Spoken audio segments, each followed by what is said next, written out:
Welcome to Manhack. Today, let's fix the problem of the shared clipboard issue on Parrot VM on VirtualBox. So here's the text to be copied. So I had copied that, and if I try to paste the text, it's not able to paste it over here. So you can see some other text that I had copied already that is being presented. And also on the VM, you can see that I had enabled the bidirectional, but still it's not able to accept the text. So we'll be fixing that today. So there is just one command that is to install the VirtualBox Guest Additions. So once you install that, you should have your clipboard up and running fine.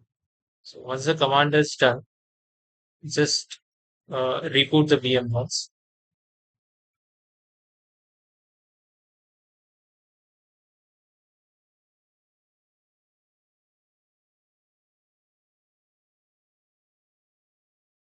We can try copying the same text. I've copied it. So now if you try to paste, that's it. So you can see the text is being pasted, and you can also see it on the clipboard of Parrot.